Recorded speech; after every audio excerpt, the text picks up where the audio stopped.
Hey, look, somebody asked me a question. I better answer it. Hey, it's Aaron from AaronOnAutos.com, and today I'm going to answer a question from Mark. Mark wants to know, I'm going to read his question specifically. Mark wants to know, how come the car dealership charges so much more for service than the local mechanic down the street? Several reasons for this, and they're probably not the reasons you've been told. Most people assume it's just because the dealership charges more money.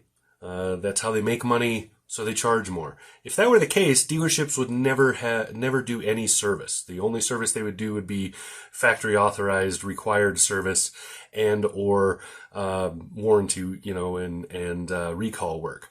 But the reality is, most dealership service stations, service departments, they do a lot of just regular everyday maintenance service on people's vehicles. Some of that is because of service contracts. Some of it is because people understand the system and they understand why it can be important to go to the dealership. So let me run down. So the first and primary reason that dealerships charge more is because they have better lighting than I do. It doesn't twinkle in and out like mine for no reason whatsoever. So first and primarily, the reason that dealerships charge more is because a dealer is a factory manufacturer authorized repair shop. All the work they do is guaranteed not to violate a warranty, and all the stuff they'll use, all the replacement parts they'll use, are factory OEM dedicated parts. So in other words, they are the part that came with that car, came from the same make, same everything. They're exactly what is supposed to be on that car, not a equivalent, right? So other shops will use equivalents. It's not a bad thing. They're lower cost, but it can mean something if you end up having a warranty claim on your vehicle. That's very, very important. If the car's warranty is not applicable, it's probably not as important that you use those OEM specified parts.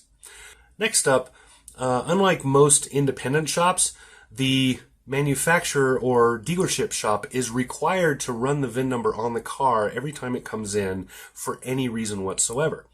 By running that VIN number, they find both recall requirements and technical service bulletin requirements. In doing so, they can then either perform the recall required service or talk to the owner about this is what is recommended and or required on your car with the owner of the car. So most independent shops don't do that because they don't have access to that network, or they just don't have time to go look that stuff up. It does take a little bit of time.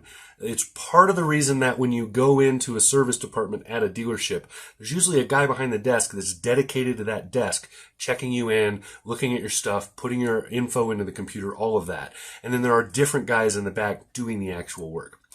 That's part of the reason why, is because they have those paperwork requirements in order to meet what the manufacturer requires of the dealership. So that's an important point, because recalls are something that a lot of people miss, because as a car changes hands or addresses change, things like that, the manufacturer may not have a way to get a hold of you to tell you that there is a safety recall on your vehicle. So just to give some generalized advice as to how I would approach using a dealership shop versus Joe on the corner in his shop is this is assuming everybody is reputable. So we're not gonna argue over whether or not somebody is a reputable mechanic. We're just assuming everybody is a good mechanic. So the steps that I would take, or the decision-making tree that I would use, is I would say if your vehicle is still under factory warranty, and if you want a complete paper trail for that warranty, so there's never a question when a warranty claim is made, or at least the questions are very easily answered, I would stick with a dealership. And the reason for that is that they create a very clear paper trail, and the work that they do has to be under that warranty. So in other words, they cannot violate the warranty in the work they're doing for you. If they do violate that warranty, they have to tell you up front that's what they're doing. And if they do not have a signature from you saying that you understand your warranty will be void after this, you are in the clear. Anything they did is on them, not you. So that's a very important point.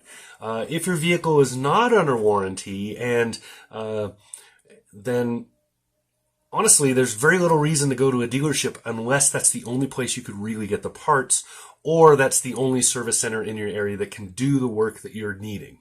There you go. That's kind of my feelings on this. If you have anything you want to chime in with, please do. Hit me up down below. Just put in your comments, your questions, whatever down there. This is a little bit of a controversial subject. Hopefully I've been pretty clear about what I think and the reasons for what I think.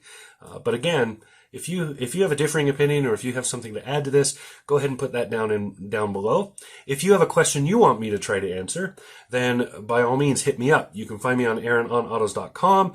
There's an email form there. Requires no information from you whatsoever if you don't want to put it in there. You can find me on social media. Just make sure to tag me, otherwise I may not see what you're asking.